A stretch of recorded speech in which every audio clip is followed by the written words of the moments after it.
L'indice parisien aura finalement réussi à amorcer un léger rebond ce soir sans toutefois réussir à dépasser le seuil des 4600 points dans un contexte de publication des GAFA qui pèsent sur les marchés américains.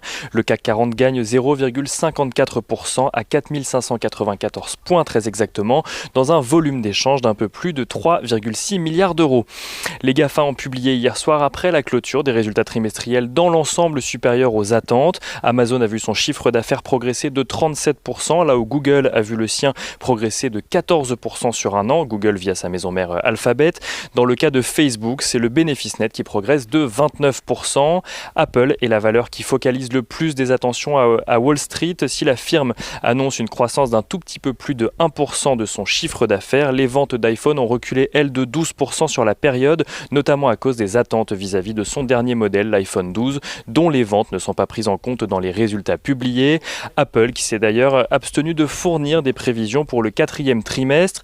Les GAFA qui d'ailleurs dans l'ensemble perdent un petit peu de leur optimisme pour le dernier trimestre de 2020, pointant notamment une augmentation de leurs coûts à venir en lien avec la pandémie actuelle. Une fin d'année que les investisseurs redoutent d'ailleurs de plus en plus avec les mesures de restriction qui se multiplient dans un contexte de propagation exponentielle du virus. Ceux-ci tentent tout de même d'espérer que la BCE agisse en décembre en zone euro afin de contenir l'effet de la crise sanitaire sur l'économie. La BCE qui conseille d'ailleurs aujourd'hui aux États de se confiner le moins possible tout en continuant à soutenir les entreprises et les ménages. Si elles témoignent des mois précédents, les statistiques sont tout de même de bonnes nouvelles aujourd'hui pour les marchés. Les revenus des ménages américains ont par exemple augmenté de 0,9% pour le mois de septembre. Leurs dépenses sur la même période ont elles aussi augmenté de 1,4%, tandis que la confiance du consommateur selon l'Université du Michigan s'est améliorée elle aussi en octobre. Mais ces bonnes nouvelles ne sont que relatives, cette même confiance du consommateur restant encore en dessous de ses niveaux d'avant-crise. À noter également que le PMI manufacturier calculé par la Fed de Chicago recule d'un peu plus d'un point pour le mois d'octobre. En Europe, le PIB de la zone euro rebondit plus que prévu. Il croît de 12,7% contre la croissance de 9,4% attendue. Reste à savoir si la tendance pourra se confirmer au 4e trimestre avec ce nouveau confinement. Côté valeur, Total affiche des résultats trimestriels en net recul, en lien notamment avec l'effondrement des cours du pétrole. Le groupe renoue cependant avec les bénéfices et maintient son niveau de dividende. Total qui gagne 2,75% ce soir. Safran confirme de son côté ses objectifs pour l'année 2020 grâce à une amélioration de son activité au 3e trimestre.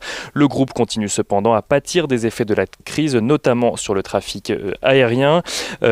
Safran qui gagne 3,38% ce soir et toujours en matière de trafic aérien, Air France annonce s'attendre à un 4e trimestre difficile à cause notamment du nouveau confinement en France.